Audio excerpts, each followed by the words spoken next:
भगवान शिव का जन्म कैसे और कहाँ हुआ? वेद कहते हैं कि जो जन्मा है वह मरेगा, अर्थात जो बना है वह फना है। वेदों के अनुसार ईश्वर या परमात्मा अजन्मा, अप्रकट, निराकार, निर्गुण और निर्विकार है। अजन्मा का अर्थ जिसने कभी जन्म नहीं लिया और जो आगे भी जन्म नहीं लेगा। प्रकट अर्थात जो किसी भी गर्भ से उत्पन्न न होकर स्वयंभू प्रकट हो गया है, और अप्रकट अर्थात जो स्वयंभू प्रकट भी नहीं है। निराकार अर्थात जिसका कोई आकार नहीं है। निर्गुण अर्थात जिसमें किसी भी प्रकार का कोई गुण नहीं है। निर्विकार अर्थात जिसमें किसी भी प्रकार का कोई विकार या दोष भी नहीं है। अब सवाल यह उठता है कि फिर शिव क्या है? वे किसी न किसी रूप में जन्मे या प्रकट हुए, तभी तो उन्होंने विवाह किया, तभी तो उन्होंने कई असुरों को वरदान दिया और कई असुरों का वध भी किया।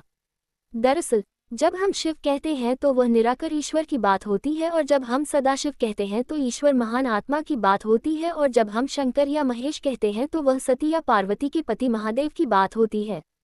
बस हिंदूजन यही भेद नहीं कर पाते हैं और सभी को एक ही मान लेते हैं। अक्सर भगवान शंकर को शिव भी कहा जाता है। भगवान शिव का जन्म कैसे हुआ?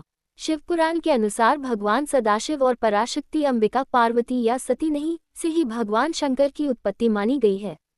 उस अंबिका को प्रकृति, सर्वेश्वरी, त्रिदेव जननी, ब्रह्मा, विष्णु और महेश की माता, नित्या और मूल कारण भी कहते हैं। सदाशिव द्वारा प्रकट की गई उस शक्ति की 8 भुजाएं हैं। पराशक्ति जगत जननी वह देवी नाना प्रकार की गतियों से संपन्न है और अनेक प्रकार के अस्त्र शक्ति धारण करती है।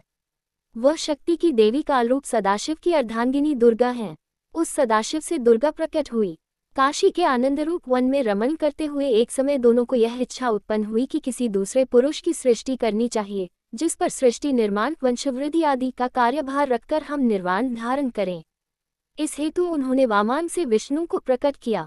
इस प्रकार विष्णु के माता और पिता कालरूपी सदाशिव और पराशक्ति दुर्गा हैं। विष्णु को उत्पन्न करने के बाद सदाशिव और शक्ति ने पूर्ववत प्रयत्न करके ब्रह्मा जी को अपने दाहिने अंग से उत्पन्न किया और तुरंत ही उन्हें विष्णु के नाभि कमल में डाल दिया। इस प्रकार उस कमल से पुत्र के रूप में हिरण्यगर्भ ब्रह्मा का जन्म हुआ। एक बार ब्रह्मा और विष्णु दोनों में सर्वोच्चता को लेकर लड़ाई हो गई, तो बीच में कालरूपी एक स्तंभ आकर खड़ा हो गया। तब ज्योतिर्लिंग रूप काल ने कहा, पुत्रों, तुम दोनों ने तपस्या करके मुझसे सृष्टि, जन्म और स्थिति पालन नामक 2 कृत्य प्राप्त किए हैं। इसी प्रकार मेरे विभूति स्वरूप रुद्र और महेश्वर ने 2 अन्य उत्तम कृत्य, संहार, विनाश और तिरोभाव अकृत्य मुझसे प्राप्त किए हैं, परंतु अनुग्रह, कृपा करना नामक दूसरा कोई कृत्य पा नहीं सकता। रुद्र और महेश्वर दोनों ही अपने कृत्य को भूले नहीं है, इसलिए मैंने उनके लिए अपनी समानता प्रदान की है। सदाशिव कहते हैं, ये रुद्र और महेश मेरे जैसे ही वाहन रखते हैं, मेरे जैसा ही वेश धरते हैं और मेरे जैसे ही इनके पास हथियार हैं। वे रूप, वेश, वाहन, आसन और कृत्य में मेरे ही समान हैं। अब यहाँ 7 आत्मा हो गई। ब्रह्म परमेश्वर से सदाशिव, सदाशिव से दुर्गा, सदाशिव दुर्गा से विष्णु, ब्रह्मा, रुद्र, महेश्वर। इससे ये सिद्ध हुआ कि ब्रह्मा, विष्णु, रुद्र और महेश के जन्मदाता कालरूपी सदाशिव और दुर्गा हैं। कहाँ जन्म हुआ था? उस कालरूपी ब्रह्म सदाशिव ने एक ही समय शक्ति के साथ शिवलोक नामक क्षेत्र का निर्माण किया था। उस उत्तम क्षेत्र को काशी कहते हैं। वह मोक्ष का स्थान है। यहाँ शक्ति और शिव अर्थात कालरूपी ब्रह्म सदाशिव और दुर्गा यहाँ पति और पत्नी के रूप में निवास करते हैं।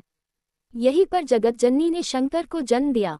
इस मनोरम स्थान काशीपुरी को प्रलय काल में भी शिव और शिवा ने अपने सानिध्य से कभी मुक्त नहीं किया था। एक अन्य पुराण के अनुसार एक बार ऋषि मुनियों में जिज्ञासा जागी कि आखिर भगवान शंकर के पिता कौन है। ये सवाल उन्होंने शंकर जी से ही पूछ लिया कि हे महादेव, आप सबके जन्मदाता हैं, लेकिन आपका जन्मदाता कौन है? आपके माता पिता का क्या नाम है?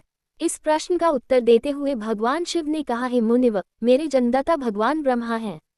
मुझे इस सृष्टि का निर्माण करने वाले भगवान ब्रह्मा ने जन्म दिया है। इसके बाद ऋषियों ने एक बार फिर भगवान शंकर से पूछा कि यदि वे आपके पिता हैं तो आपके दादा कौन हुए? तब शिव ने उत्तर देते हुए कहा कि इस सृष्टि का पालन करने वाले भगवान श्रीहरि अर्थात भगवान विष्णु ही मेरे दादाजी हैं। भगवान की इस लीला से अनजान ऋषियों ने फिर से एक और प्रश्न किया कि जब आपके पिता ब्रह्मा हैं, दादा विष्णु, तो आपके परदादा कौन है? तब शिव ने मुस्कुराते हुए उत्तर दिया कि स्वयं भगवान शिव।